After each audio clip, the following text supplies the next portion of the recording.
Like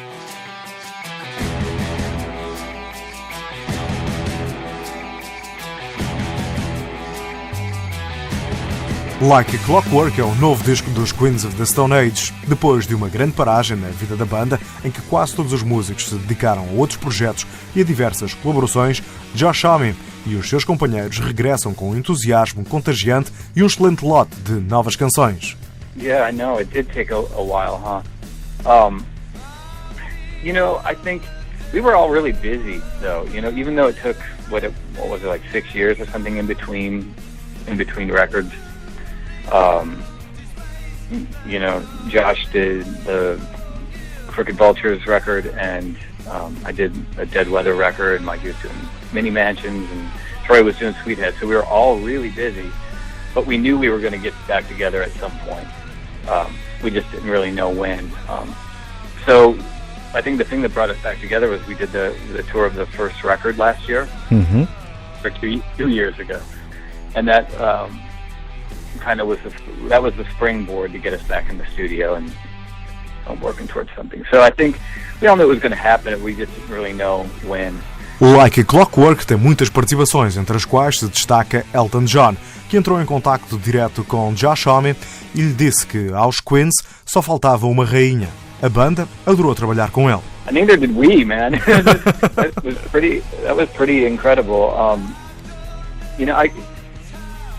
I think it came out, out of the blue, really. Elton contacted Josh and said, I think the only thing that Queens is missing is a real queen, and said that he wanted to come play. So, it was like, what's the harm in that? He was a huge influence on me. Like when I was a kid playing piano, when I started learning how to play Elton John songs when I was, kid, that made the whole idea of playing a piano cooler, and got me into Jerry Lee Lewis and got me into Little Richard, and people that made playing piano were a really cool thing.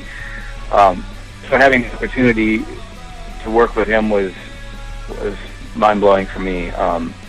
But what was really cool about that whole process is that he came to the studio. I think he was expecting to walk in and like I've probably done in the past, where people come in and they're like, "Oh, we have this ballad we want you to play piano on," and he sits down and plays and he leaves and whatever.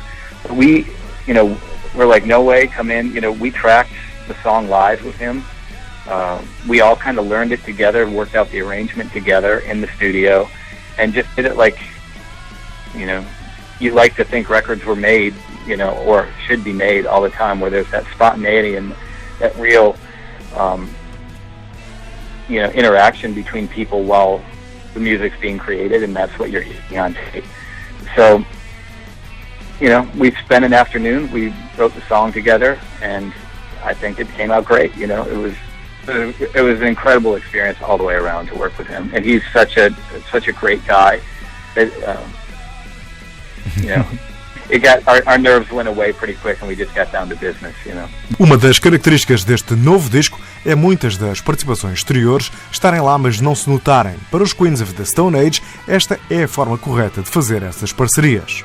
I like to think so. I think that's a cool thing too. I know there's probably going to be a lot of talk about the amount of people that have played on this record. Yeah.